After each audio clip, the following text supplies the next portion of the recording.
Hello बच्चों, class 9 की lecture series में आपका स्वागत है। आज की इस वीडियो में हम प्रश्नावली 1.3 शुरू करेंगे। तो देखो आज का पहला क्वेश्चन क्या दिया है, निम्नलिखित भिन्नों को दशमलव रूप में लिखिए और बताइए कि प्रत्येक का दशमलव प्रसार किस प्रकार का है। तो देखो इसमें हमें ये दिया है कि हमें ये बताना है कि दशमलव प्रसार किस प्रकार का है। तो सबसे पहले तो आपको ये पता होना चाहिए कि दशमलव प्रसार कितने प्रकार के होते हैं। देखो जो दशमलव प्रसार होते हैं वो 3 प्रकार के होते हैं। इसमें पहला आता है शांत, दूसरा आता है अशांत आवर्ती और तीसरा आता है अशांत अनावर्ती। अब देखो अशांत को अनवसानी भी बोला जाता है, या तो अशांत दिया होगा या अनवसानी दिया होगा। और आवर्ती का मतलब होता है किसी भी चीज़ की पुनरावृत्ति होना।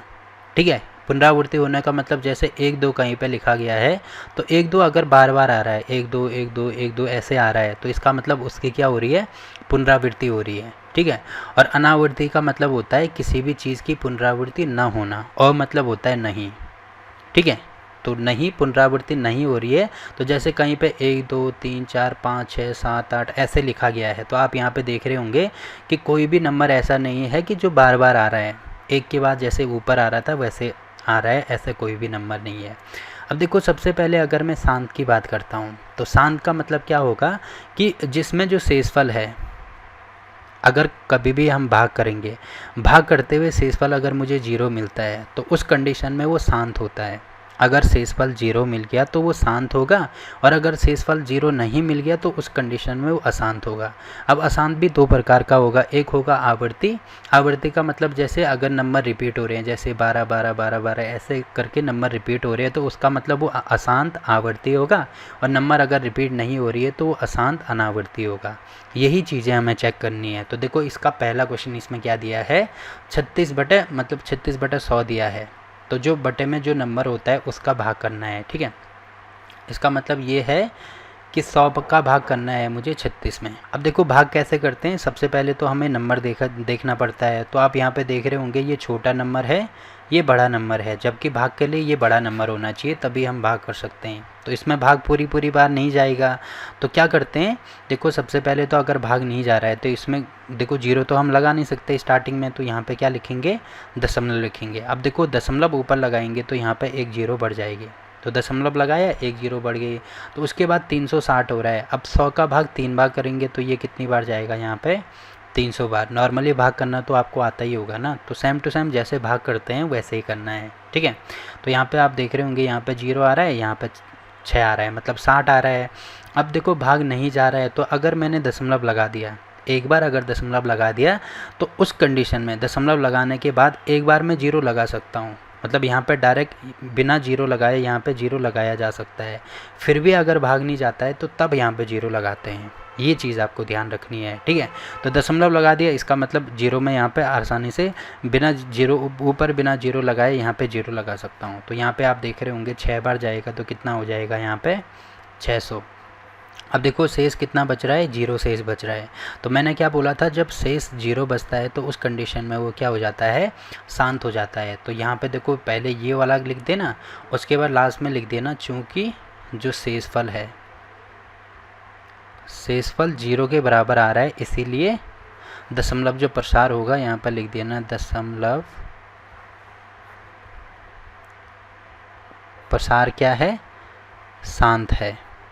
ठीक है, तो इसका पहला पार्ट तो यहाँ पे कंप्लीट होता है। अब देखो दूसरा पार्ट अगर मुझे सॉल्व करना है तो यहाँ पे मैं लिख देता हूँ, देखो 1/11 मुझे सॉल्व करना है, मतलब 11 का भाग करना है 1 में। अब देखो भाग नहीं जाता है तो क्या करते हैं, दशमलव लगाते हैं तो 0 बढ़ाएंगे। फिर भी भाग नहीं जा रहा है तो क्या करेंगे, अब एक 0 लगाएंगे और एक 0 यहाँ पे बढ़ा देंगे।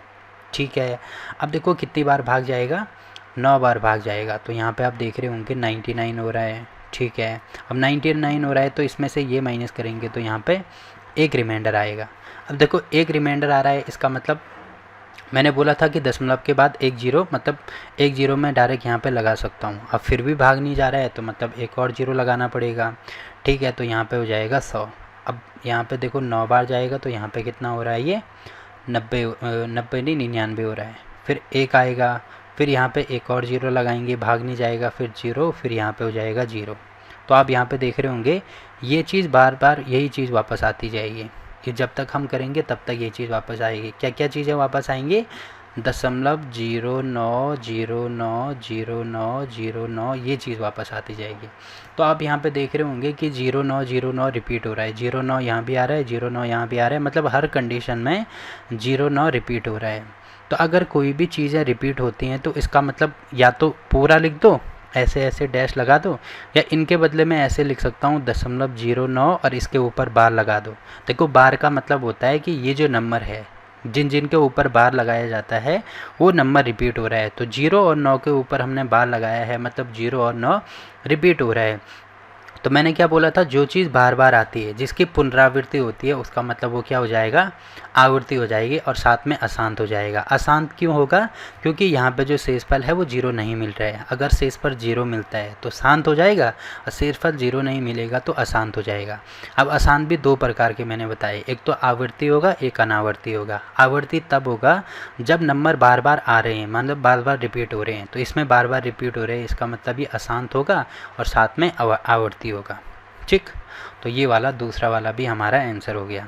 ठीक, तो लास्ट में ये लिख देना, चूँकि शेषफल 0 के बराबर नहीं है इसीलिए अशांत होगा, तथा 09 की पुनरावृत्ति बार बार हो रही है इसीलिए ये जो संख्या है ये क्या हो जाएगी, ये अशांत आवर्ती हो जाएगी। ठीक, तो ये वाला क्वेश्चन भी यहाँ पे कंप्लीट होता है। अब देखो अगला पार्ट क्या दिया है इसमें, अगला पार्ट दिया है इसमें 4 से ही 1/8।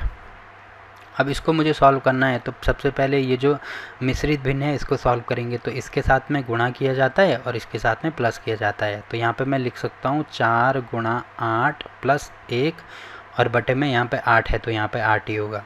ठीक, तो कितना हो जाएगा, 8 चौको 32 और 1 33, तो ये हो जाएगा 33/8। अब 33/8 का मतलब 8 का भाग करना है मुझे 33 में, तो कितनी बार जाएगा, 8 चौको 32 यानी 4 बार जाएगा, यहाँ पे होगा 32। अब रिमाइंडर बचा हमारा 1। अब देखो भाग नहीं जाता है तो दशमलव लगाएंगे, 0 बढ़ाएंगे। ठीक है, कितनी बार जाएगा, 1 बार, तो यहाँ पे हो जाएगा 8। ठीक है, 8 होगा। अब कितना बचा, 2 बचा। अब भाग नहीं जाता है तो देखो दशमलव तो लगा दिया, इसका मतलब पहले हम 0 नहीं लगाएंगे, पहले यहाँ पे 0 लगा सकते हैं, दशमलव के बाद एक 0 लग सकता है। ठीक है, एक 0 लगा दिया तो 20 बार गया, यहाँ पे हो जाएगा 4 दूनी मतलब 8 दूनी 16, तो यहाँ पे हो जाएगा 16। ठीक है, अब 16 हो गया, कितना बचा, 4 बचा। ठीक है, अब एक और 0 लगाएंगे तो यहाँ पे 40 हो रहा है, तो कितनी बार जाएगा, 8 पंजे 40। तो आप यहाँ पे देख रहे होंगे कि शेष कितना मिल रहा है, 0 मिल रहा है।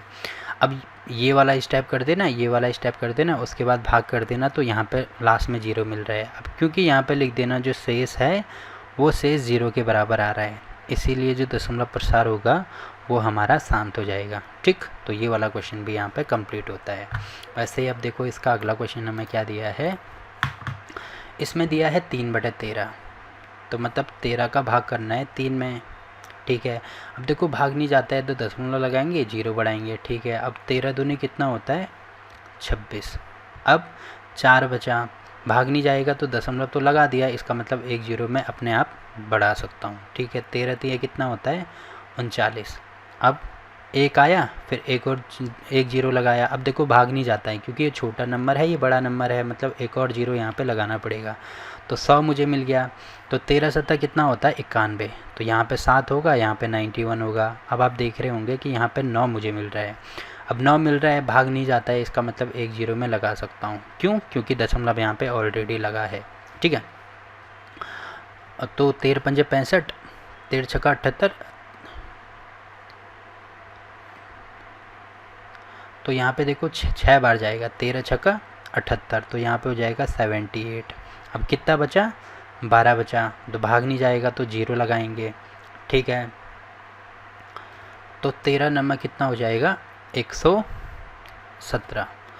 अब देखो यहाँ पे कितना बचा, 3 बचा। ठीक है, फिर यहाँ पे एक और 0 लगाएंगे तो यहाँ पे 30 आ रहा है।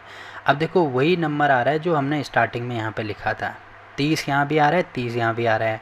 अब 30 आ रहा है, इसका मतलब ये नंबर रिपीट हो जाएंगे। कैसे रिपीट हो जाएंगे, देखो 30 में कितनी बार जाएगा, 13 दूनी 26। ठीक है, तो यहाँ पे हो जाएगा 26, बचा कितना, 4। अब एक और 0 लगाएंगे तो आप यहाँ पे देख रहे होंगे 40 आ रहा है। तो देखो वही चीज़ आ रही है ना, 40 फिर 39, यही चीज़ वापस आती जाएगी। तो यहाँ पे मैं ऐसे लिख सकता हूँ, यहाँ पे फिर होगा 3, मतलब ये नंबर ये जो नंबर है ये रिपीट होते जाएंगे। तो इसके बदले मैं ऐसे लिख सकता हूँ 0.230769। अब यही चीज़ रिपीट होगी 230769, 230769, ऐसे ये चीज़ रिपीट होती जाएगी। या तो ऐसे लिख दो या 0.230769 लिख दो और फिर यहाँ ऊपर बार लगा दो, या तो ऐसे लिख दो या ऐसे लिख दो, एक ही बात है, ठीक है। तो आप यहाँ पे देख रहे होंगे कि जो शेषफल है वो कभी भी जीरो नहीं आने वाला। अब शेषफल जीरो नहीं आएगा इसका मतलब शांत तो नहीं होगा, मतलब क्या हो जाएगा, अशांत हो जाएगा। अब अशांत आवर्ती होगा कि अनावर्ती होगा। अब देखो आप ये देख रहे होंगे कि नंबरों की पुनरावृत्ति हो रही है। अब पुनरावृत्ति हो रही है इसीलिए आवर्ती हो जाएगा। तो लास्ट में लिख देना चूँकि 230769 संख्याओं की पुनरावृत्ति हो रही है इसीलिए दशमलव पश्चात अशांत आवर्ती है, ठीक। तो ये वाला क्वेश्चन भी यहाँ पे कंप्लीट होता है। बाकी देखो इसमें ये वाला क्वेश्चन अगर मुझे सॉल्व करना है तो 11 का भाग करना है मुझे 2 में, ठीक है। तो दशमलव लगाएंगे, 0 बढ़ाएंगे, ठीक है। अब 11 कम 11 होता है तो 9 आएगा। अब भाग नहीं जाएगा तो देखो एक दशमलव हमने यहाँ पे ऑलरेडी लगा दिया है, तो यहाँ पे क्या करेंगे, 0 बढ़ा देंगे। तो ये हो जाएगा 11 8 88, तो 88 हो गया। फिर 2, अब एक 0 लगाएंगे तो 11 कम 11, ठीक है।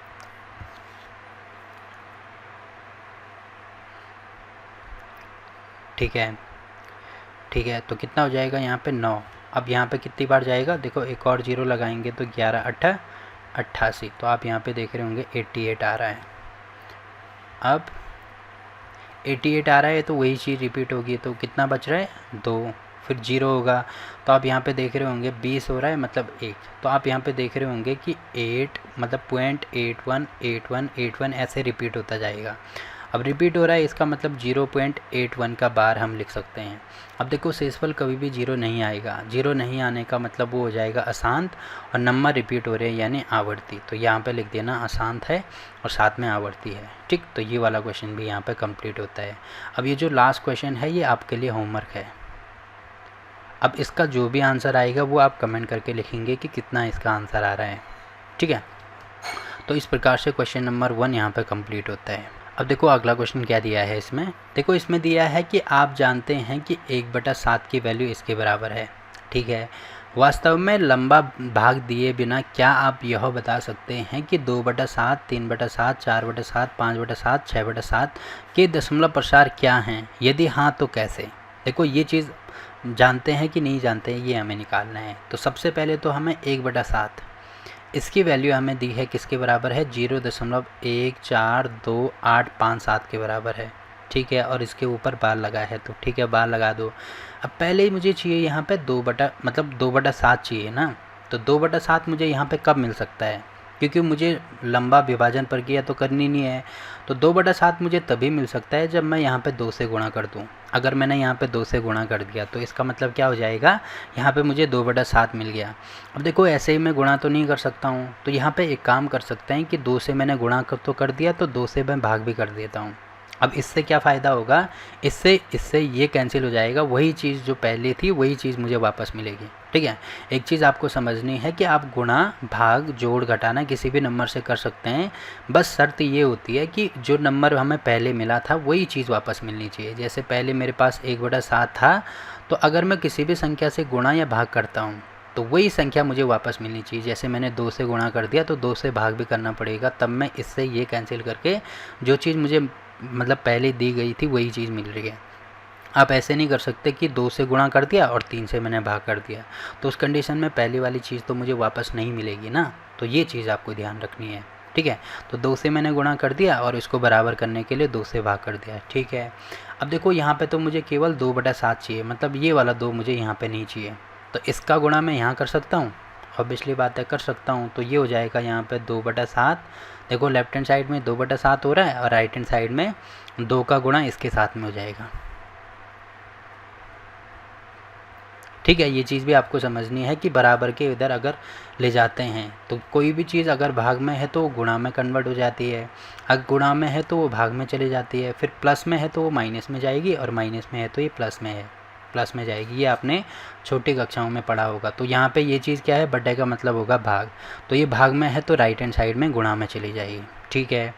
अब देखो अब मैं 2 का गुणा इसके साथ में कर दूँगा, अब 2 के साथ में इसका गुणा करेंगे तो कितना हो जाएगा, 7 दूनी 14 को 4, 5 दूनी 10 और 1 11, 8 दूनी 16, 1 17, 2 दूनी 4, 1 5, 4 दूनी 8 और 2 एकम 2। अब यहाँ पे 0.0। अब यही चीज़ क्योंकि यहाँ पे बार लगा है तो यहाँ पे भी बार लगा है, तो इसका मतलब 2/7 की वैल्यू इसके बराबर हो जाएगी। ठीक, तो देखो बिना लंबी विभाजन प्रक्रिया किए हमने इसकी वैल्यू निकाल दी, इसके बराबर होगी। वैसे ही इसके लिए भी निकालेंगे, तो यहाँ पे क्या करेंगे, यहाँ पे मैं डायरेक्ट लिख रहा हूँ, ठीक है। 3/7 प्रोसेस मैंने यहाँ पे आपको बता दिया। अब यहाँ पे 3 से गुणा करेंगे तो ये हो जाएगा 0.142857। अब इसके ऊपर बार लगा है तो यहाँ भी बार लगा दो। अब गुणा करेंगे तो 7 × 21 को 1 हासिल 2, 5 × 15, 16 17 को 7 हासिल 1, 8 × 24 1 25 को 5 हासिल 2, 3 दूनी 6 7 8, तो यहाँ पे 8 हो जाएगा। 3 चक्कू 12, 12 को 2 हासिल 1 और 3 एकम 3 और 1 4। ठीक है, यहाँ पे दशमलव हो जाएगा, तो ये इसका बार, तो ये हमारा आंसर आ गया। वैसे ही 4 के लिए भी करेंगे, 5 के लिए भी करेंगे और 6 के लिए भी करेंगे। तो ये तीनों आपके लिए होमवर्क हैं और आप इसमें कमेंट करके बताएंगे कि किसका मतलब इसका आंसर कितना आ रहा है। ठीक है, देखो इसमें दिया है निम्नलिखित को P/Q के रूप में व्यक्त कीजिए, जहाँ पे P और Q पूर्णांक हैं तथा Q की वैल्यू 0 के बराबर नहीं होनी चाहिए। Q की वैल्यू मतलब हर में जो नंबर है वो कभी भी 0 नहीं हो सकता, क्योंकि जब भी हर में 0 होता है तो वो नॉट डिफाइंड की फॉर्म होती है। इसको हिंदी में बोलते हैं अपरिभाषित। ठीक है, ये चीज़ आपको समझनी है और ये सारी चीज़ें हम पहले ही डिस्कस कर चुके हैं। तो P/Q की फॉर्म मतलब परिमेय संख्या की फॉर्म में हमें इनको कन्वर्ट करना है। अब देखो यहाँ पे दिया है 0.6 का बार। अब जैसे सिंपल 0.6 दिया होता तो इसको हम जैसे P/Q की फॉर्म में अगर मुझे इसको कन्वर्ट करना है तो कैसे करते हैं, जैसे छोटी कक्षाओं में आपने पढ़ा होगा जहाँ पे दशमलव होता है उसके ठीक नीचे 1 लिखते हैं। तो दशमलव के ठीक नीचे मैंने 1 लिख दिया। अब दशमलव के आगे जितने नंबर हैं उतने 0 इसमें लगा देते हैं। जैसे यहाँ पे केवल 1 नंबर है तो यहाँ पे 1 0 लगा देंगे। ठीक है, तो 0.6 को मैं 6 देखो बटे में 10 आ रहा है, मतलब 10 ऐसे लिख सकता हूँ, ऐसे लिखा जा सकता है, कोई दिक्कत नहीं है। अब हमें क्या करना है, यहाँ पे है 0.6 बार। ठीक है, यहाँ पर क्योंकि बार लगा है और बार का मतलब क्या होता है, ये जो 6 है ये रिपीट हो रहा है, मतलब इसको मैं ऐसे लिख सकता हूँ 0.6666, ये रिपीट होता जाएगा, ये कभी भी ख़त्म नहीं होगा। यहाँ पे डैश डैश लगा दो।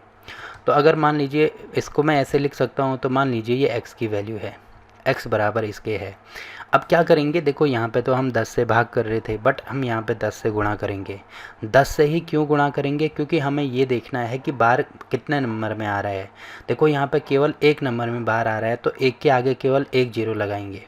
ठीक है, अगर बार यहाँ पे 2 नंबर में आता तो 1 के आगे 2 0 लगाते। जैसे यहाँ पे आप देख रहे होंगे यहाँ पे भी बार 1 नंबर में आ रहा है, मतलब यहाँ पे केवल 10 से गुणा करेंगे। बट आप यहाँ पे देख रहे होंगे कि बार कितने नंबर में आ रहा है, 1 इसमें आ रहा है, 1 इसमें आ रहा है, 1 इसमें आ रहा है, मतलब 3 नंबर में आ रहा है, तो 1 के आगे 3 0 लगाएंगे।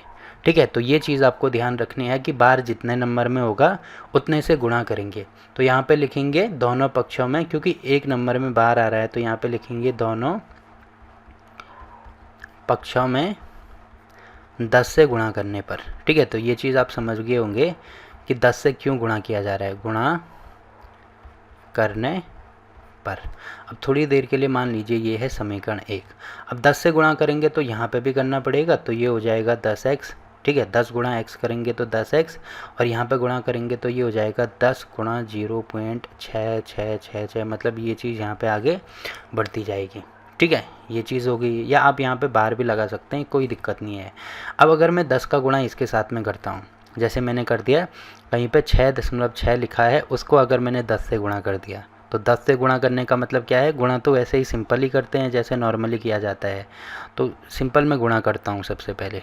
ठीक है, तो देखो 6 गुणा 0 0 होगा, 6 गुणा 0 0। अब एक नंबर छोड़ेंगे, यहाँ पे होगा 6 कम 6, 6 कम 6, तो ये आएगा 0 6 6।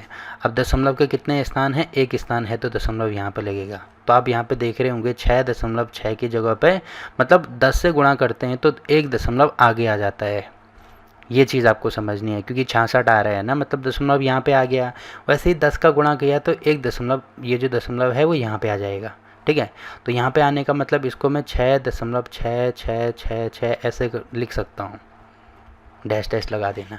अब आप यहाँ पे देख रहे होंगे कि ये जो 6 हैं ये कभी ख़त्म नहीं हो रहे हैं, ठीक है। तो इसका मतलब मैं इनके बदले दोबारा 6 का बार लिख सकता हूँ, कोई दिक्कत नहीं है। तो मैं यहाँ पे ऐसे भी लिख सकता हूँ 6.6 का बार, क्योंकि 6 तो कभी ख़त्म नहीं होगा ना। अब जो चीज़ कभी ख़त्म ही नहीं होगी उसमें से अगर मैंने एक 6 बाहर भी निकाल दिया तो क्या फ़र्क पड़ता है, कोई फ़र्क नहीं पड़ेगा। तो इसको 6.6 का बार लिख सकते हैं। तो ये मान लीजिए है इक्वेशन 2। अब देखो यहाँ पे 10x है तो यहाँ पे भी 10x हो जाएगा। अब क्या करेंगे, समीकरण 2 में से समीकरण 1 माइनस कर देंगे।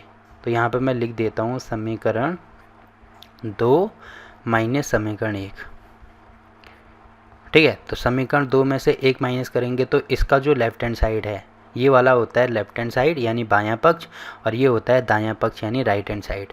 तो लेफ्ट हैंड साइड आप देख रहे होंगे कि समीकरण 2 क्या है, यहाँ पे 10x है, तो इसका लेफ्ट हैंड साइड इसके साथ में माइनस होगा, बीच में माइनस है तो माइनस, यहाँ पे x है तो यहाँ पे x हो जाएगा, ठीक है। बराबर आप यहाँ पे देख रहे होंगे कि क्योंकि समीकरण 2 पहले लिखा गया है तो राइट हैंड साइड में भी मतलब इसका ये वाला आएगा, समीकरण 2 का पहले ये आएगा, तो 6 का बार ये हो जाएगा माइनस। अब यहाँ पे लिखा है 0.666, तो इसको मैं 0.6 का बार लिख सकता हूँ, कोई दिक्कत नहीं है, ठीक है। अब देखो अगर मैं इसको सॉल्व करता हूँ तो इसका मतलब देखो अब 10x में से, क्योंकि यहाँ पे कुछ नहीं है तो 1x मानते हैं ना, तो 10x में से 1x माइनस करेंगे तो ये तो आएगा यहाँ पे 9x, ठीक है। जैसे अगर ये चीज़ आपके समझ में नहीं आ रहा है तो 10x मतलब 10 गुणा x माइनस 1x मतलब 1 गुणा x। अब देख रहे होंगे कि x यहाँ भी है x यहाँ भी है, तो x कॉमन ले लो तो यहाँ पे हो जाएगा 10 माइनस 1 इंटू x। जैसे कहीं पे 4 गुणा 2 लिखा जाता है माइनस 2 लिखा जाता है, तो 2 यहाँ भी है 2 यहाँ भी है, तो 2 को कॉमन लेते हैं ना, वैसे सेम टू सेम यहाँ पे भी लिखा गया है। तो इसमें से ये माइनस करेंगे, यहाँ से भी कितना आ रहा है 9x आ रहा है, जो कि मैंने यहाँ पे लिखा है, ठीक है। अब इसको माइनस करेंगे तो देखो दशमलव का माइनस कैसे किया जाता है, पहले 6.6 ये लिखते हैं और दूसरा जो दशमलव है उसके ठीक नीचे ये वाला दशमलव लिखा जाता है, मतलब जो दशमलव हैं ये इसमें सीध में होने चाहिए। तो यहाँ पे लिखा गया है 6 का बार और यहाँ पे लिखा गया है 0। तो अगर मैं इनको माइनस करता हूँ तो देखो यहाँ पे 6 का बार यहाँ भी है, 6 का बार यहाँ भी है, यानी इसमें से ये माइनस करेंगे तो यहाँ पे तो आएगा 0। जैसे कहीं पर दशमलव 1 है, दशमलव 1 है, अब इसमें से ये माइनस करेंगे तो माइनस करके तो 0 आएगा ना। तो सेम टू सेम नंबर यहाँ भी है, सेम टू सेम नंबर यहाँ भी है, तो यहाँ पे तो आ जाएगा 0, ठीक है। अब दशमलव लगा दिया, अब इसमें से ये माइनस करेंगे तो यहाँ पे आएगा 6। तो इसका मतलब अगर मैं इनको माइनस करता हूँ तो यहाँ पे 6.0 लिखो या 6 लिखो एक ही बात है, तो यहाँ पे तो ये हो जाएगा 6, ठीक है। अब x की वैल्यू ये जो 9 है ये इधर चले जाएगा, मतलब यहाँ पे गुणा के साइन में है तो यहाँ राइट हैंड साइड में या बराबर के इधर आके गुणा भाग में कन्वर्ट होता है, क्योंकि मैंने ये चीज़ आपको पहले ही बोली है कि प्लस माइनस में चले जाता है, माइनस प्लस में चले जाता है, गुणा भाग में चले जाता है और भाग गुणा में चले जाता है। तो क्योंकि 9 यहाँ पे गुणा में है तो यहाँ जाके भाग में चले जाएगा, तो इसको मैं 6/9 लिख सकता हूँ, ठीक है। अब देखो एक बार चेक करेंगे कि ये किसी से कैंसिल हो रहा है कि नहीं हो रहा है। देखो 3 से इसको कैंसिल कर सकते हैं, तो यहाँ पे जाएगा 2 बार, यहाँ पे जाएगा 3 बार, मतलब x की वैल्यू किसके बराबर हो जाएगी, 2/3 के बराबर हो जाएगी, ठीक है। तो ये हमारा आंसर हो गया, ये हमने इसको P/Q की फॉर्म में लिख दिया, और जहाँ पे P और Q क्या हैं, पूर्णांक हैं। तो पूर्ण अंक आप यहाँ पे देख रहे होंगे, 2 भी पूर्ण अंक है और 3 भी पूर्ण अंक है, ठीक है। अगर आप इसको चेक करना चाहो तो चेक भी कर सकते हैं। चेक कैसे करेंगे, देखो बटे का मतलब होता है भाग, मतलब 3 का भाग करना है मुझे 2 में, ठीक है। तो देखो कितनी बार जाएगा, एक बार चेक भी कर लेते हैं। यहाँ पे देख रहे होंगे, देखो भाग पूरी बार नहीं जाएगा, क्योंकि यहाँ पे छोटा नंबर आ रहा है। अब भाग नहीं जाता है तो क्या लगाते हैं, दशमलव लगाते हैं, दशमलव लगा दिए तो एक 0 बढ़ा दिया। अब 20 आ गया तो कितनी बार जाएगा, 6 बार, तो 6 × 18 मतलब 18 होगा, फिर 2 बचेगा, ठीक है। अब एक बार दशमलव लगा दिया तो एक बार 0 लगा सकते हैं, कोई दिक्कत नहीं है, दशमलव के बाद डायरेक्ट 0 लगा सकते हैं, ऊपर बिना 0 लगाए। तो यहाँ पे 0 लगा दिया, उसके बाद 6 बार दोबारा जाएगा, तो देखो कितना हो रहा है 18, फिर यहाँ पे 2 मिल रहा है, फिर 0, तो आप यहाँ पे देख रहे होंगे आंसर कितना मिल रहा है, 0.6666, ये चीज़ रिपीट होती जाएगी, ठीक है। तो ये वाला हमने आंसर भी चेक कर दिया कि ये 0.6 के बार को मैं 2/3 लिख सकता हूँ।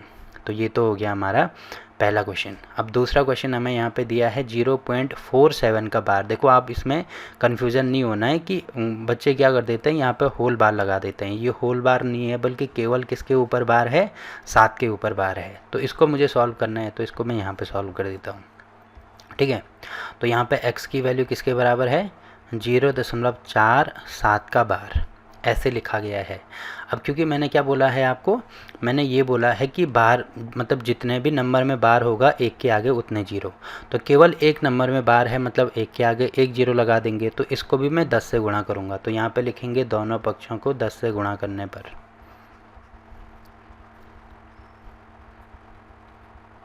ठीक है। तो दोनों पक्षों को 10 से गुणा करेंगे, तो यहाँ पे 10 से गुणा करेंगे तो ये हो जाएगा 10x और ये हो जाएगा 10 इंटू 0.47 का बार, ठीक है। अब आप यहाँ पे देख रहे होंगे इसका गुणा इसके साथ में करेंगे, तो मैंने बोला था 10 का गुणा करेंगे तो ये दशमलव यहाँ पे आ जाता है, ठीक है। तो ये कितना हो जाएगा 4.7 का बार, ये चीज़ हो जाएगी। अब मान लीजिए ये हमारी है इक्वेशन 1 और ये बन गई हमारी इक्वेशन 2, ठीक है। अब क्या करेंगे, समीकरण 2 में से समीकरण 1 माइनस करेंगे, तो यहाँ पे मैं लिख देता हूँ समीकरण 2 माइनस समीकरण 1, ठीक है। अब माइनस कर दो तो ये क्या हो जाएगा 10 है, यहाँ पे लिख देता हूँ एक बार, 10x में से x माइनस करेंगे, यानी लेफ्ट हैंड साइड वाले लेफ्ट हैंड साइड के साथ में माइनस होंगे और राइट हैंड साइड वाले राइट हैंड साइड में माइनस होंगे, 0.7 का बार, ठीक है। अब आप यहाँ पे देख रहे होंगे 10 में से 1 माइनस करेंगे तो ये तो आएगा यहाँ पे 9x। अब इसको माइनस कैसे करते हैं, जैसे मैंने बोला कि दशमलव के ठीक नीचे दशमलव आना चाहिए, तो यहाँ पे दशमलव के ठीक नीचे दशमलव आ गया और दशमलव के आगे जो जो नंबर हैं वो लिखे जाते हैं। तो पहले यहाँ पे 4 लिखा जाएगा, उसके बाद 7 लिखा जाएगा, तो इसके ऊपर बार है, ठीक है। अब देखो 7 का बार होने का मतलब क्या है, इसको मैं ऐसे लिख सकता हूँ क्या, क्योंकि यहाँ पे कुछ नहीं है तो ऐसे लिख सकते हैं इसको, 7 का बार मतलब 7 7 7 आते जाएगा, तो एक साथ अगर मैं बार में से हटा भी देता हूँ तो कोई फ़र्क नहीं पड़ेगा, मतलब मैं इसको ऐसे लिख सकता हूँ 7 7 का बार, कोई फ़र्क नहीं पड़ेगा, ठीक है। क्योंकि 7 तो अनंत बार आएगा ना, तो अनंत में से केवल एक नंबर मैंने बाहर निकाल दिया तो उससे कोई फ़र्क नहीं पड़ता है। तो अब इसको माइनस करेंगे तो यहाँ पे कुछ नहीं है तो 0 मानेंगे। अब देखो 7 का बार 7 का बार, तो इसमें से ये माइनस करेंगे ये तो हो जाएगा 0, ठीक है। अब यहाँ पे आ रहा है केवल 7, यहाँ पे आ रहा है 4, तो 7 में से 4 माइनस करेंगे, यहाँ पे आएगा 3, ठीक है। अब ये 3 आ गया, अब दशमलव के ठीक नीचे दशमलव लगा दिया, इसमें से ये माइनस करेंगे ये आएगा यहाँ पे 4, तो इसका मतलब इसमें से ये माइनस करेंगे हमारे पास मिलेगा 4.3, ठीक है। अब x की वैल्यू किसके बराबर आएगी, x की वैल्यू आएगी 4.3/9, ठीक है। तो ये हमारा आंसर हो जाएगा। अब देखो ये हमारा आंसर, क्योंकि मुझे पूर्णांक चाहिए तो ये चीज़ तो पूर्णांक नहीं है, तो दशमलव हटाने के लिए मैं यहाँ पे 10 से गुणा कर सकता हूँ, वैसे ही यहाँ पे 10 से गुणा कर सकता हूँ। तो 10 से मैंने गुणा कर दिया तो ये कितना हो जाएगा, इसका गुणा करेंगे तो ये तो हो जाएगा 43 और यहाँ पे हो जाएगा ये 90, ठीक है। तो ये हमारा आंसर हो जाएगा। तो आप यहाँ पे देख रहे होंगे क्योंकि p और q पूर्णांक होने चाहिए, तो ये और ये दोनों पूर्णांक हैं, और अगर मैं इनका भाग करके देखूँ तो यही चीज़ मुझे वापस मिलेगी, 0.47 का बार। एक बार मैं कैलकुलेटर में दिखा भी देता हूँ आपको, ये है कैलकुलेटर यहाँ पे। तो 43 का भाग करना है मुझे किस में, मतलब 43 में मुझे 90 का भाग करना है, तो भाग करके देख लो एक बार। आप देख रहे होंगे 0.474747 मतलब 7 7 आ रहा है। अब देखो कैलकुलेटर क्या करता है कि बाद में इसको राउंड फिगर कर देता है, यानी बहुत ज़्यादा नंबर के बाद 7 को वो 8 लिख देगा, बट आपको ये देखना है यहाँ पे 8 नहीं होगा, यहाँ पे ये 7 आगे बढ़ता ही जाएगा, ठीक है। तो आप देख रहे होंगे ये यहाँ पे 4 7 का बार हम लिख सकते हैं, तो ये वाला क्वेश्चन भी यहाँ पे कंप्लीट होता है, ठीक। अब देखो अगला क्वेश्चन क्या दिया है इसमें, तो देखो अगला क्वेश्चन हमें इसको मैं यहाँ पे कर देता हूँ, ठीक है। तो यहाँ पे दिया है, मान लीजिए x की वैल्यू किसके बराबर है, 0.001 का बार, मान लीजिए x की वैल्यू इसके बराबर है। तो आप यहाँ पे देख रहे होंगे कि दशमलव के आगे कितने नंबर में बार है, 1 2 3 3 नंबर में बार है। तो इसका मतलब मुझे दोनों साइड में एक के आगे 3 जीरो लगा देंगे, तो दोनों साइड में 1000 से गुणा कर देंगे। तो यहाँ पे लिखेंगे दोनों पक्षों में 1000 से गुणा करने पर, तो यहाँ पे गुणा करेंगे तो मान लीजिए इक्वेशन 1 है, यहाँ पे गुणा करेंगे तो ये हो जाएगा x बराबर, यहाँ पे हो जाएगा एक बार 1000 से गुणा 1000 गुणा ये हो जाएगा 0.001। ये चीज़ रिपीट होने का मतलब क्या है, इसको मैं 001 ऐसे लिख सकता हूँ। अब एक बार मैंने 001 लिख दिया तो उसके बाद ऊपर बार लगा दो, कोई फ़र्क नहीं पड़ेगा। अब ये चीज़ मैंने यहाँ पे क्यों की है, क्योंकि जब मैं 1000 से गुणा करूँगा, जैसे 10 से गुणा कर रहा था तो एक नंबर इधर आ रहा था, दशमलव एक नंबर राइट में आ रहा था।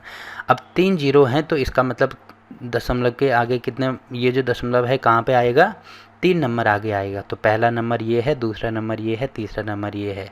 तो 1000 का गुणा इसमें करेंगे तो अब दशमलव यहाँ पे आएगा। ये चीज़ आपको समझनी है, ठीक है। और साथ में 1000 का गुणा यहाँ भी होगा, तो इसको मैं ऐसे लिख सकता हूँ कि ये हो जाएगा 1000x बराबर ये हो जाएगा 001.001। अब इसका बार लगा सकता हूँ मैं, तो यहाँ पे मैंने बार लगा दिया। अगर इसमें आपको कहीं पर भी कोई दिक्कत होती है समझने में तो आप कमेंट करके पूछ सकते हैं, कोई दिक्कत नहीं है। मैं दूसरा तरीका निकालूंगा इसको आपको एक्सप्लेन करने का, बट ये चीज़ आपको अच्छे से समझ में आनी चाहिए, ठीक है। तो इतनी चीज़ें होगी तो ये हो जाएगी हमारी इक्वेशन 2। अब समीकरण 2 में से समीकरण 1 माइनस करेंगे, तो यहाँ पे लिखेंगे समीकरण 2 माइनस समीकरण 1। आप पूरा लिख देना, मैं 2 माइनस 1 लिख रहा हूँ। तो समीकरण 2 है 1000x, ठीक है, माइनस यहाँ पे हो जाएगा x बराबर ये कितना हो जाएगा। अब 0 0 है, जैसे 1 मैंने कहीं पे लिखा है तो स्टार्टिंग में कितने भी 0 लगा दो कोई फ़र्क नहीं पड़ेगा, मतलब इसको मैं 1 ही लिख सकता हूँ। तो सेम टू सेम यहाँ भी है, 0 0 स्टार्टिंग में जितने भी हैं हटा दो। तो यहाँ पर ये हो जाएगा 1.001 का बार माइनस 0.001 का बार, ठीक है। अब इसमें से ये माइनस करेंगे तो 1000 में से 1 माइनस करेंगे तो ये हो जाएगा 999x, ठीक है, बराबर इसमें से ये माइनस करेंगे तो देखो राइट हैंड साइड में ये चीज़, मतलब दशमलव के आगे ये नंबर है, यहाँ पे भी दशमलव के आगे ये नंबर है, तो इसमें से ये हटा सकते हैं हम, ठीक है। तो ये पूरा माइनस हो जाएगा, तो ये कैंसिल हो जाएगा और यहाँ पर केवल हमारे पास क्या बचेगा, 1 बचेगा, ठीक है। इसका मतलब जो x की वैल्यू है वो किसके बराबर आएगी। अब 999 को नीचे लेके आओ तो x बराबर आएगा 1/999। तो ये हमारा आंसर हो जाएगा। अब आप यहाँ पे देख रहे होंगे ये पूर्णांक हैं, ये भी अपने आप में पूर्ण है, ये भी अपने आप में पूर्ण है, ठीक है। तो इसका मतलब ये वाला क्वेश्चन भी यहाँ पे कंप्लीट होता है। अब इसको चेक करना है तो एक बार कैलकुलेटर में चेक करके दिखा देता हूँ आपको। 1/999, तो यहाँ पर मैं लिख देता हूँ 1/999, ये ज़्यादा हो गया, 1 हटा दो यहाँ से, ठीक है। तो आप यहाँ पे देख रहे होंगे 0 मतलब दशमलव 001 001 001, तो ये चीज़ हमेशा रिपीट होती जा रही है, इसका मतलब ये आंसर हमारा सही है। इसको मैं ऐसे भी लिख सकता हूँ, ठीक है। तो इस प्रकार से ये वाला क्वेश्चन यहाँ पे कंप्लीट होता है। अब देखो अगला क्वेश्चन क्या दिया है इसमें, तो देखो इसमें दिया है 0.999, मतलब ये चीज़ रिपीट होती जा रही है, तो इसको मैं 0.9 का बार लिख सकता हूँ, ठीक है, को P/Q के रूप में व्यक्त कीजिए। तो सबसे पहले मुझे इसको P/Q में चेंज करना है, तो यहाँ पे सेम टू सेम जैसे हमने पिछले वाले क्वेश्चन में करा था वैसे ही करेंगे। मान लीजिए x बराबर है 0.99 लिखो या 9 का बार लिखो, एक ही बात है। तो ये हो जाएगा हमारा इक्वेशन 1, ठीक है। अब देखो यहाँ पे दशमलव के आगे या यहाँ पे क्या है, 9 के ऊपर केवल एक बार लगा है, इसका मतलब मैं 1 के आगे 1 0 लगा दूंगा। तो दोनों साइड या दोनों पक्षों को 10 से गुणा करने पर, 10 से गुणा करने पर आप पूरा लिखेंगे, दोनों पक्षों को 10 से गुणा करने पर, ठीक है। अब 10 से गुणा करेंगे तो यहाँ पे तो ये हो जाएगा 10x, ठीक है।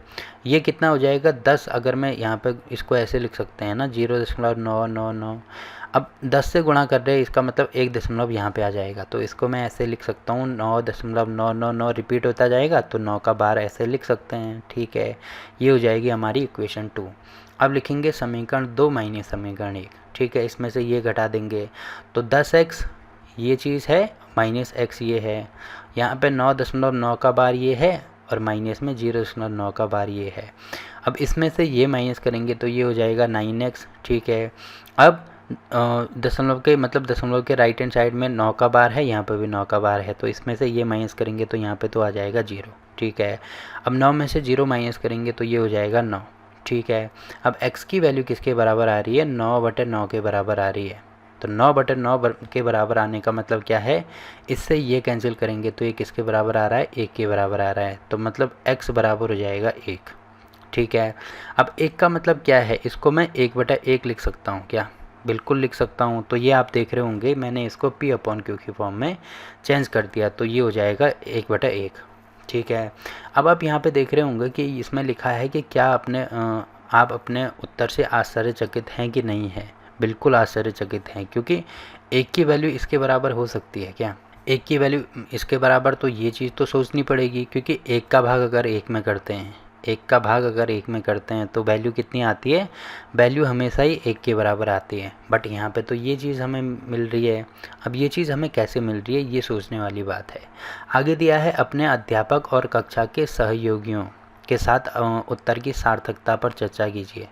तो ये आप अपने टीचर और अपने मतलब जो आपके सहपाठी होंगे उनसे चर्चा कर सकते हैं कि ऐसा क्यों आ रहा है। ठीक है, तो ये वाला क्वेश्चन भी यहाँ पे कंप्लीट होता है। देखो इसमें दिया है 1/17 के दशमलव प्रसार में अंकों के पुनरावृत्ति खंड में अंकों की अधिकतम संख्या क्या हो सकती है, अपने उत्तर की जांच करने के लिए विभाजन क्रिया कीजिए। विभाजन क्रिया का मतलब इसमें मुझे भाग करना है, तो मतलब 17 का भाग करना है मुझे किसमें, 1 में। अब देखो भाग करके हमें ये चेक करना है कि कितने नंबर के बाद ये जो अंक है इनकी पुनरावृत्ति हो रही है। ठीक है, और जितने भी अंक वो आएंगे मतलब जितने नंबर के बाद पुनरावृत्ति होगी उनकी संख्या हमें निकालनी है, क्योंकि यहाँ पे लिया है ना कि अंकों की अधिकतम संख्या क्या हो सकती है, तो वो अंक हमें निकालने हैं कि कितने नंबर के बाद इनकी पुनरावृत्ति हो रही है। तो ठीक है, भाग करना शुरू कर दो। अब देखो आप यहाँ पे देख रहे होंगे कि यहाँ पे 1 आ रहा है, यहाँ पे 17 आ रहा है, मतलब यहाँ पे छोटा नंबर आ रहा है, जबकि भाग करने के लिए यहाँ पे बड़ा नंबर होना चाहिए। तो भाग नहीं जाएगा तो क्या लगाएंगे, पहले 0 तो नहीं लगा सकते हैं ना, तो पहले दशमलव लगाएंगे, तो यहाँ पे बढ़ाएगा 0, मतलब जैसे नॉर्मली भाग करते हैं वैसे ही भाग करेंगे। अब फिर भी भाग नहीं जा रहा है, इसका मतलब एक और 0 यहाँ पे लगाएंगे, तो यहाँ पे हो जाएगा 100। अब 100 में भाग करेंगे तो कितनी बार जाएगा, आप यहाँ पे देख रहे होंगे कि 6 बार करेंगे तो 102 हो जाएगा, मतलब 5 बार जाएगा, तो यहाँ पे 5 में कर देता हूँ, ये हो जाएगा 85। ठीक है, रिमाइंडर कितना बचेगा, 100 में से 85 माइनस करेंगे तो 15 बचेगा। अब भाग नहीं जाता है तो देखो दशमलव हमने लगा दिया है, तो दशमलव के बाद एक और 0 मैं अपनी तरफ से लगा सकता हूँ, यहाँ पे कोई भी 0 लगाने की आवश्यकता नहीं है। ठीक है, 0 लगा दिया। अब आप यहाँ पे देख रहे होंगे 150 हो रहा है।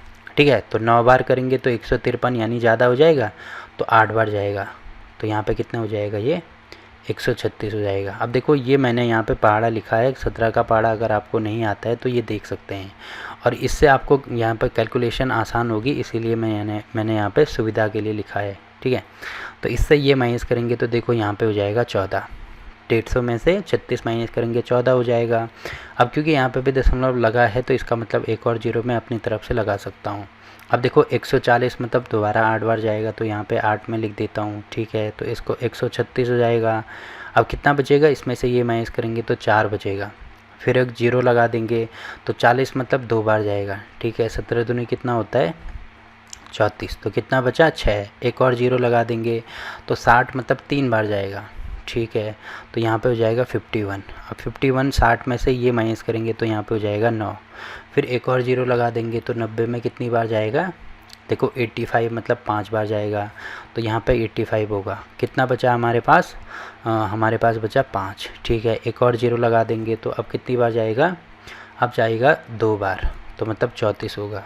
अब 34 हो गया। अब इसमें से ये माइनस करेंगे तो आप यहाँ पे देख रहे होंगे कितना बचेगा 16, क्योंकि 10 में से 4 माइनस करेंगे यहाँ पे होगा 6, 4 में से 3 यहाँ पे होगा। ठीक है, अब 160 हो जाएगा, तो 160 में 9 बार चले जाएगा।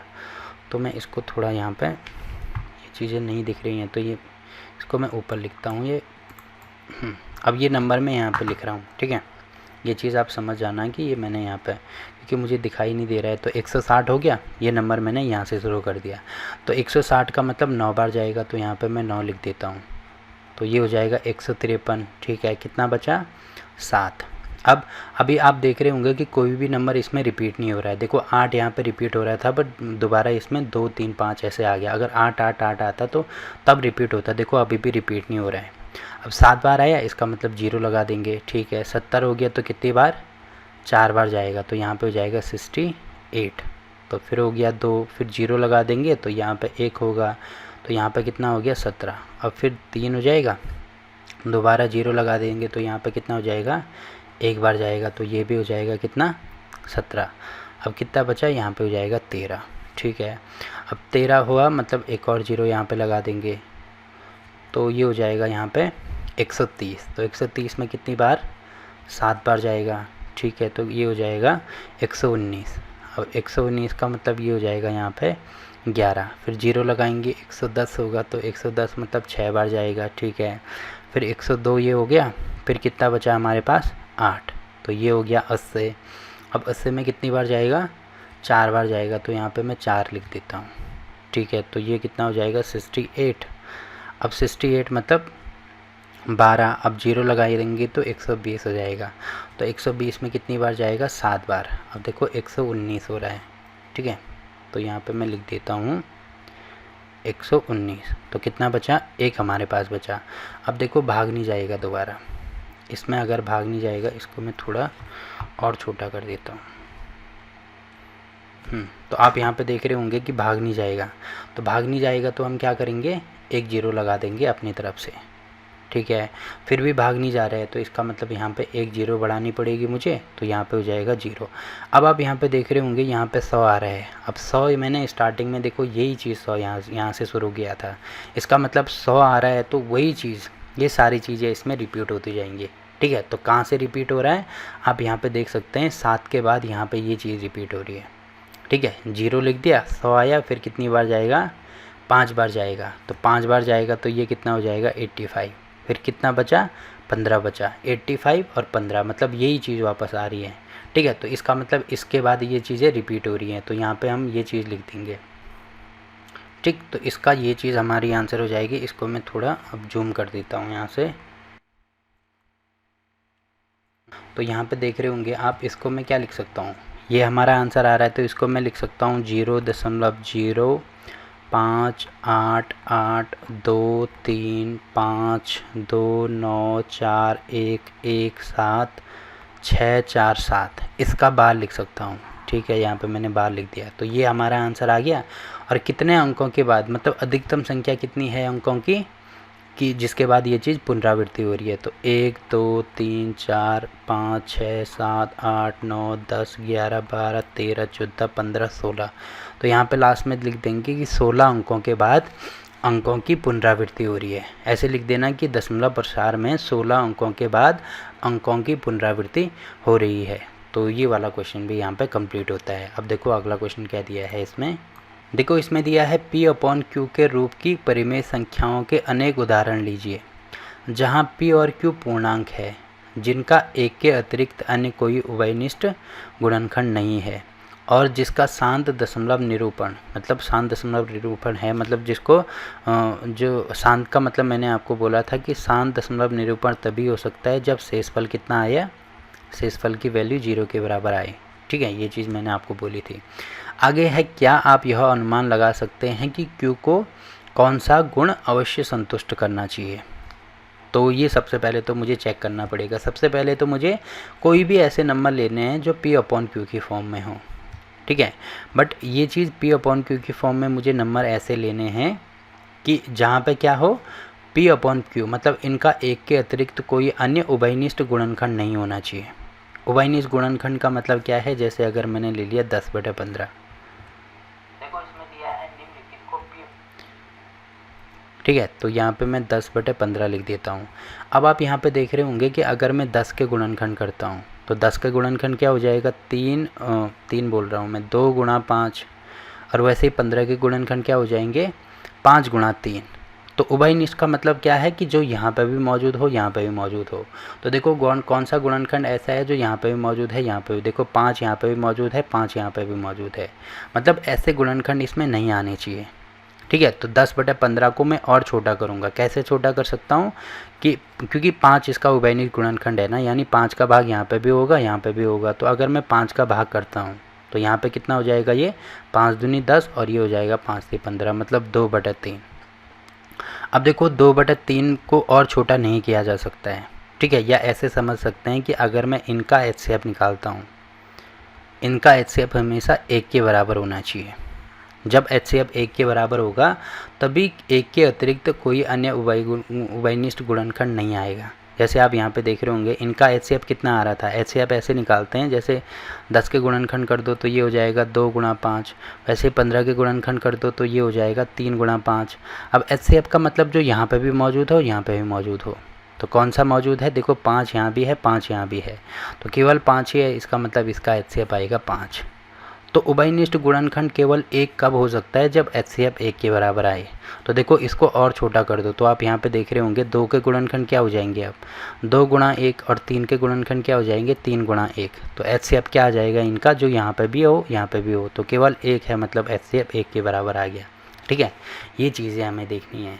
तो अब देखो कौन कौन से नंबर ऐसे हो सकते हैं, जैसे मैंने कहीं पे 2/3 ले लिया, ठीक है। अब मैं भाग करूँगा, मतलब 3 का भाग मुझे 2 में करना है, तो भाग नहीं जाता है तो दशमलव लगाएंगे, 0 बनाएंगे, ठीक है। अब यहाँ पे आप देख रहे होंगे कि कितनी बार जाएगा, 6 बार जाएगा, ठीक है। तो कितना हो गया यहाँ पे, 18 हो गया। अब 18 हो गया तो इसका मतलब 2 बचा। तो ये आप देख रहे होंगे कि ये चीज़ें दोबारा रिपीट होती जाएंगी, मतलब 0.666 रिपीट होता जाएगा, जबकि मुझे क्या चाहिए था, शांत चाहिए था, मतलब शेष मुझे 0 चाहिए था। तो आप देख रहे होंगे कि ये वाला तो हम उदाहरण नहीं ले सकते हैं, ठीक है। ये वाला उदाहरण क्यों नहीं ले सकते हैं, क्योंकि ये किसी भी कंडीशन में यहाँ पे शेष 0 नहीं आएगा। पहली चीज़ तो ये केवल हमें ये ऐसे उदाहरण लेने हैं जो क्या हो, शांत हों, ठीक है। ये चीज़ इसमें दी गई है।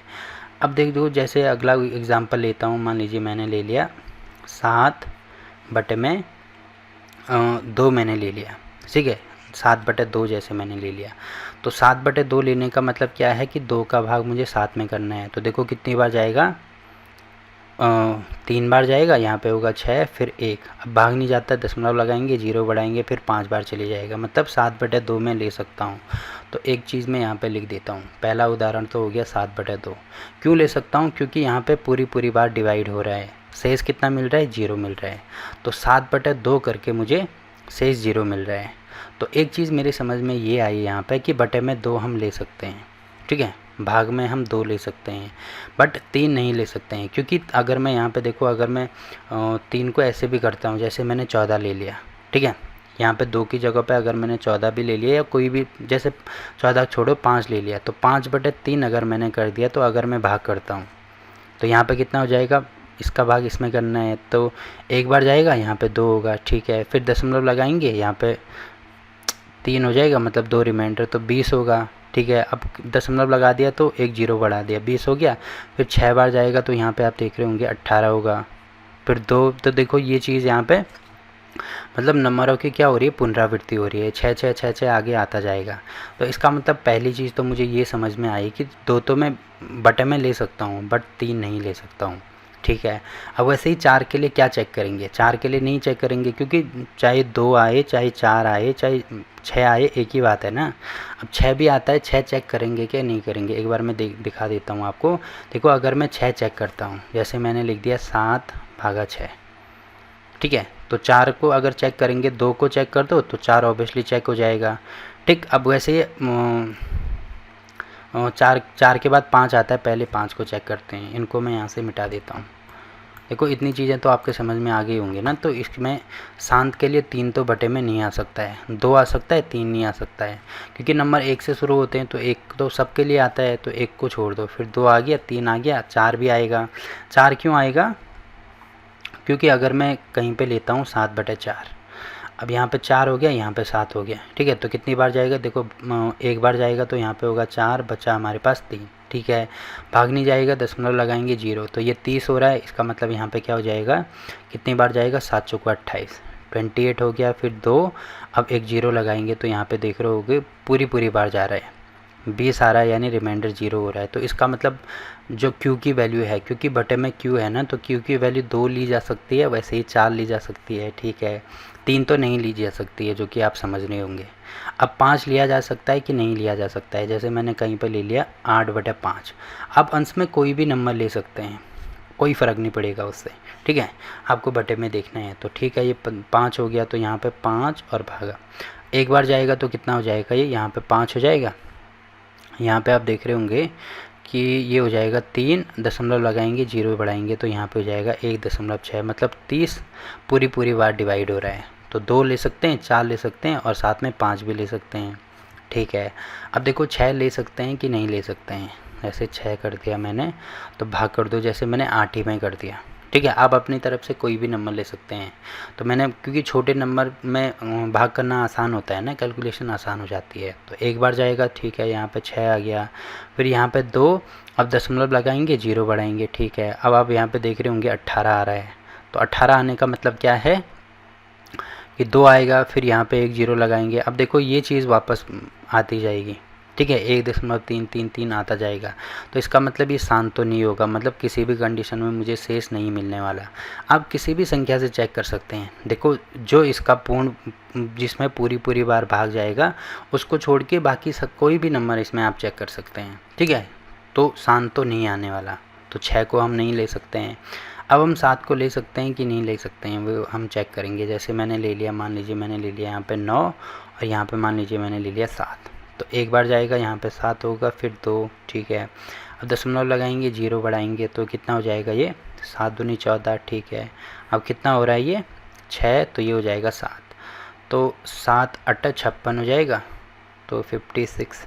फिर 4 बचा, अब यहाँ पे 0, फिर 7 पंजे 35, तो यहाँ पे हो जाएगा 35। फिर 5 बचा, फिर 0 लगाएंगे तो 50 हो रहा है, तो 7 7 49, तो यहाँ पे 7 7 49 हो जाएगा। कितना बचा हमारे पास, 1। अब 0 लगाएंगे, फिर कितना होगा, 1 होगा, फिर यहाँ पे 7, फिर यहाँ पे 3 आएगा, फिर 3 के बाद कितना आएगा, यहाँ पे 0, तो 30 होगा, और 30 के बाद आप देख रहे होंगे 4 बार जाएगा, तो यहाँ पे कितना हो जाएगा 28। फिर 2 आ रहा है, 2 आने का मतलब 20 आएगा। अब देखो 20 यहाँ पे भी आ रहा है, मतलब ये संख्या दोबारा रिपीट हो रही है। इसका मतलब बटे में 7 भी नहीं ले सकते हैं। तो क्या क्या चीज़ें अभी हैं, 2 है, 4 है, 5 है, 6 भी नहीं है, 7 भी नहीं है। उसके बाद 8 ले सकते हैं क्या, 8 बिल्कुल ले सकते हैं, क्योंकि 2 के साथ में आ रहा है ना 8। तो 8 को वैसे चेक करने की आवश्यकता नहीं है, बट एक बार मैं चेक कर लेता हूँ। यहाँ पे मान लीजिए 9 है, तो एक बार जाएगा 8 होगा, फिर 1 दशमलव लगाएंगे, 0 बढ़ाएंगे तो 8 एकम 8, फिर 2 होगा, फिर यहाँ पे 0, तो 8 दूनी 16। ठीक है, 4 होगा, फिर एक और 0 लगाएंगे, तो देखो पूरी बार जा रहा है। ठीक है, इसका मतलब यहाँ पे हम 8 भी ले सकते हैं। अब 9 ले सकते हैं कि नहीं ले सकते हैं। 9 का भाग मान लीजिए मुझे 11 में करना है या 12 में करना है, किसी में भी कर दो। जैसे अगर मुझे 12 में करना है, तो 9 एकम 9। ठीक है, कितना आएगा यहाँ पे, यहाँ पे आएगा 3। फिर दशमलव लगाएंगे, 0 बढ़ाएंगे तो 30, तो 9 30 27, 27 आ रहा है, फिर 30। अब देखो 9 30 मतलब 27 वही चीज़ आएगी, तो वही चीज़ रिपीट हो रही है, मतलब 9 भी नहीं ले सकते हैं। अब 10 ले सकते हैं कि नहीं ले सकते हैं, ऑब्वियसली बात है 10 तो हम ले ही सकते हैं। तो अभी एक चीज़ आप यहाँ पे देख रहे होंगे कि इसको मैं क्या लिख सकता हूँ, जैसे 2 है, 2 और 4 को मैं ऐसे लिख सकता हूँ, 2 गुणा 2 बिल्कुल लिखा जा सकता है। वैसे ही 5 है, 8 है, तो 8 को मैं ऐसे लिख सकता हूँ, 2 गुणा 2 गुणा 2। ठीक है, और 10 को मैं 2 गुणा 5 लिख सकता हूँ। तो आप यहाँ पे एक चीज़ देख रहे होंगे कि या तो हर में क्या होना चाहिए, या तो 2 होना चाहिए, ठीक है, या तो 5 होना चाहिए, या 2 और 5 को गुणा करके, या तो 2 और 5 को गुणा करके जो भी आता है वो होना चाहिए। बाकी इसके अलावा हर में कोई भी नंबर नहीं आ सकता है जिससे कि हमें शांत मिले। तो ये कंक्लूजन हमें यहाँ पे मिल रहा है। ठीक है, तो 2 का मतलब क्या है, 2 आने का मतलब क्या है, 2 को कितनी बार भी गुणा कर दो, 2 आ सकता है, 2 गुणा 2 आ सकता है, 2 गुणा मतलब 2 को 3 बार गुणा कर दो, या 2 को 4 बार गुणा कर दो, ये भी आ सकता है, या 2 को 5 बार गुणा कर दो, ये भी आ सकता है।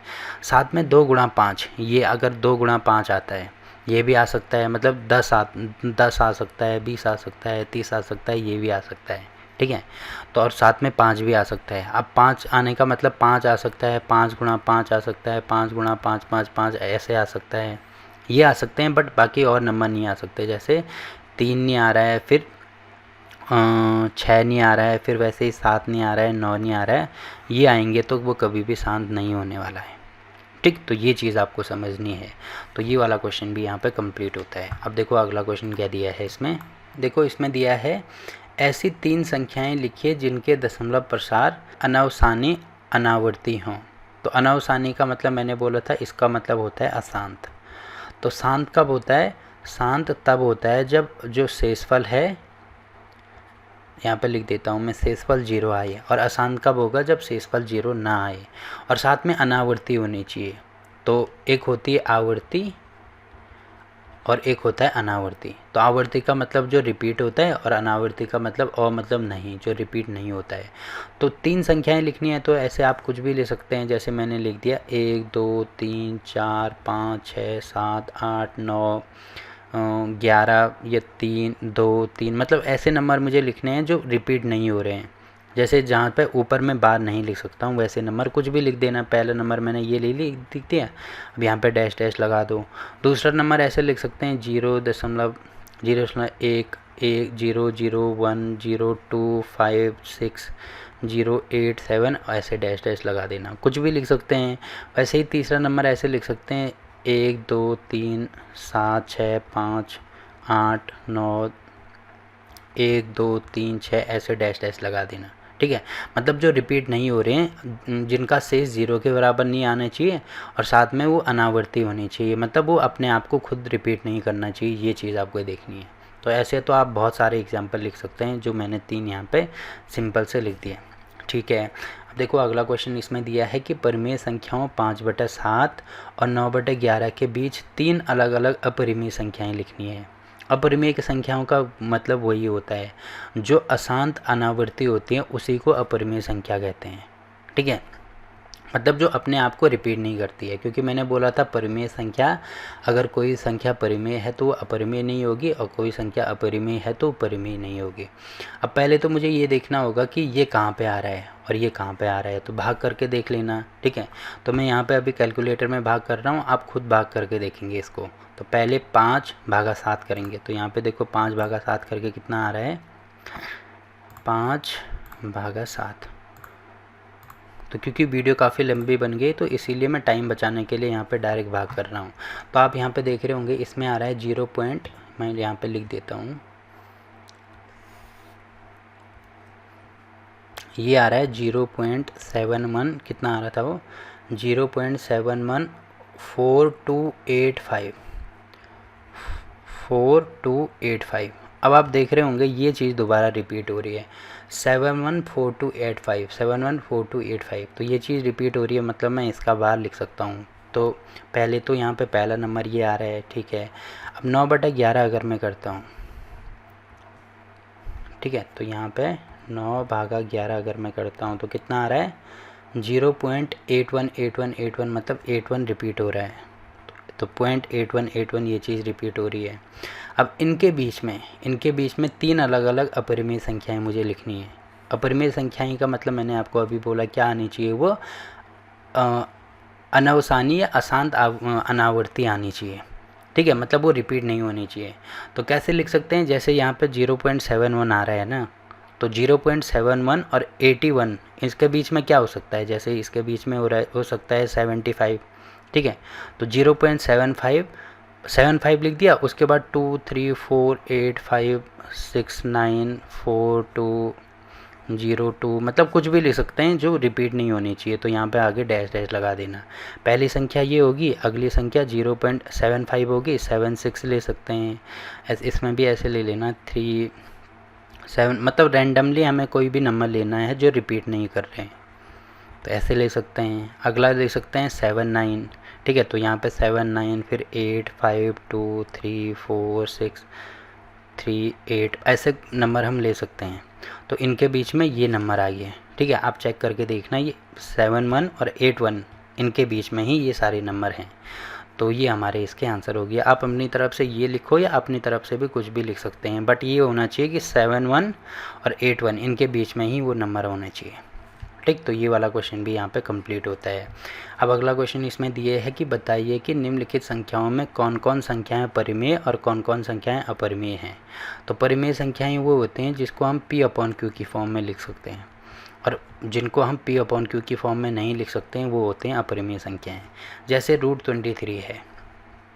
ठीक है, अब जैसे रूट के बाहर हम कैसे निकालते हैं, तो मैंने बोला था कि 2 नंबर के बदले अगर मैं 1 नंबर लिख सकता हूँ, 2 नंबर के बदले 1 नंबर में लिखूँगा तो रूट के बाहर आ जाएगा। जैसे कहीं पर √4 है तो √4 के पहले गुणनखंड कर दो, गुणनखंड ऐसे करते हैं तो 2 बार जाएगा, फिर 2 का भाग 2 बार जाएगा। तो 4 को मैं क्या लिख सकता हूँ, 2 × 2 लिख सकता हूँ, तो रूट के अंदर 2 × 2 हो जाएगा। अब 2 2 आ रहे हैं तो 2 2 के बदले मैं 1 2 बाहर ले सकता हूँ, या तो √4 लिखो या 2 लिखो, एक ही बात है। ठीक है, अब देखो 23 आ रहा है, 23 के गुणनखंड क्या क्या हो सकते हैं। 23 तो एक अभाज्य संख्या है ना, मतलब इसमें या तो केवल 23 का भाग जाएगा या 1 का भाग जाएगा, तो यहाँ पे हो जाएगा 23। तो ये 23 आ रहा है तो यहाँ पे हो जाएगा 1। तो इसका मतलब 23 को मैं 23 × 1 लिख सकता हूँ। तो इसका रूट निकालेंगे तो देखो 23 भी एक बार आ रहा है और 1 भी एक बार आ रहा है, इसका मतलब इसमें कुछ भी बाहर नहीं निकाल सकते, तो इसका मतलब ये हो जाएगा √23। अब √23 एक अपरिमेय संख्या है, क्योंकि मैंने बोला था कि रूट के अंदर जो भी नंबर जाते हैं वो सारी अपरिमेय हो जाते हैं। केवल जो परफेक्ट स्क्वायर होते हैं यानी पूर्ण वर्ग जो होते हैं वो नहीं होते हैं। जैसे पूर्ण वर्ग एक तो 1 के साथ में होता है, 2 का पूर्ण वर्ग 4 होता है, वैसे 3 का 9 होता है, 4 का 16 होता है, 16 होता है, फिर 25 होता है। ये नंबर नहीं आएंगे, बाकी इसको छोड़ के जितने भी नंबर आएंगे वो सारी अपरिमेय संख्या हो जाएंगे। तो इसका अंदर देखो 23 आ रहा है, इसका मतलब ये क्या है, एक अपरिमेय संख्या है। जैसे यहाँ पे दिया है 225, तो यहाँ पे 225 के पहले गुणनखंड करेंगे हम, ठीक है। तो 225 का गुणनखंड क्या हो जाएंगे, 5 हो जाएगा। तो ये हो जाएगा कितना, 5 चौको 20, फिर 5 पंजे 25, 45 हो गया। फिर दोबारा 5 का भाग जाएगा तो कितना होगा, 5 9 45। अब इसमें 9 आ रहा है, तो 9 आने का मतलब क्या है, अब 3 का भाग जाएगा, तो यहाँ पे 3 3 3 9, फिर 3 1। तो इसका मतलब क्या आ रहा है, 225 को मैं क्या लिख सकता हूँ, 5 गुणा 5 गुणा 3 गुणा 3। तो इसका रूट है तो यहाँ पे रूट लगा दो। अब मैंने बोला था 2 नंबर के बदले 1 नंबर बाहर आता है, तो देखो 2 5 के बदले 1 5 बाहर आएगा और 2 3 के बदले 1 3 बाहर आएगा। तो इसका मतलब 5 गुणा 3, तो ये हो जाएगा 15। अब 15 को तो मैं P/Q की फॉर्म में लिख सकता हूँ, इसका मतलब ये क्या हो जाएगी, एक परिमेय संख्या हो जाएगी। और 225 किसका स्क्वायर होता है, 15 का स्क्वायर होता है, ठीक। तो ये चीज़ हो गई, तो ये हो जाएगी परिमेय संख्या, ये हो जाएगी अपरिमेय संख्या। अब आप यहाँ पे देख रहे होंगे इसमें लिखा है 0.3796। अब इसको भी हम परिमेय संख्या कह सकते हैं, क्योंकि अगर मैं यहाँ पे दशमलव हटाता हूँ, क्योंकि ये तो शांत है ना, जो भी शांत होते हैं वो सारी क्या होती हैं, परिमेय संख्याएं होती हैं। अपरिमेय संख्याएं कौन सी होती हैं, केवल जो अशांत हो और साथ में अनावर्ती हो, मतलब जो रिपीट नहीं कर रहे हो, और अशांत हो आवर्ती हो तो वो भी परिमेय संख्या होती हैं। केवल अपरिमेय संख्या इसमें ध्यान रखना है कि जो अशांत भी हो और अनावर्ती हो, मतलब रिपीट नहीं कर रहे हैं, जैसे ये वाले नंबर, ठीक है। तो आप यहाँ पे देख रहे होंगे, इसको तो मैं P/Q की फॉर्म में लिख सकता हूँ, क्योंकि दशमलव हटाएंगे तो बटे में 1 आएगा, और दशमलव के आगे 4 नंबर हैं तो 4 जीरो, तो मतलब इसको 3796/1 के आगे 4 जीरो ऐसे लिख सकते हैं। तो ये P/Q की फॉर्म में हो गया, तो ये हो जाएगा क्या, परिमेय। वैसे ही ये क्या हो जाएगा, यहाँ पे लिखा है 7.478478। देखो ये चीज़ रिपीट हो रही है, मतलब यहाँ पे 7.478 का बार में लिख सकता हूँ, क्योंकि डैश डैश है ना, तो बार लिख सकता हूँ। तो इसका मतलब मैंने क्या बोला था, अशांत अनावर्ती जो है वही अपरिमेय संख्या होती हैं, जबकि ये तो अशांत आवर्ती है, इसका मतलब ये भी क्या हो जाएगी, परिमेय संख्या हो जाएगी। अब वैसे आप लास्ट में इसमें देख रहे होंगे कि यहाँ पे लिखा है 1.10, फिर 100, फिर 1000, फिर 10,000। इसका मतलब यहाँ पे रिपीट नहीं हो रही हैं, तो ये क्या आ रही हैं, अशांत भी आ रही हैं और अनावर्ती भी आ रही हैं, क्योंकि नंबर की पुनरावृत्ति यहाँ पे नहीं आ रही है। पहले 10 आ रहा है, अब 10 के बाद फिर सीधे 100 हो गया, फिर 1000 हो गया। केवल अगर 10 10 10 10 ऐसे होता तो तब वो रिपीट होता, बट यहाँ पर रिपीट तो नहीं हो रहा है ना, इसका मतलब ये एक क्या हो जाएगी, अपरिमेय संख्या हो जाएगी। तो ये वाली अपरिमेय है और साथ में ये वाली अपरिमेय है, बाकी सारी ये परिमेय संख्याएं हैं, ठीक है। तो इस प्रकार से प्रश्नावली 1.3 भी यहाँ पे कंप्लीट होती है। और क्लास 9 के सभी चैप्टर की वीडियो आपको नीचे डिस्क्रिप्शन में मिल जाएगी, तो वहाँ पे जाके आप किसी भी चैप्टर की कोई से भी वीडियो देख सकते हैं। तो वीडियो अच्छा लगा तो वीडियो को लाइक कीजिए, शेयर कीजिए अपने दोस्तों के साथ, और चैनल को सब्सक्राइब करना ना भूलें। तो मिलते हैं आपसे एक और नई वीडियो में, तब तक के लिए बाय बाय।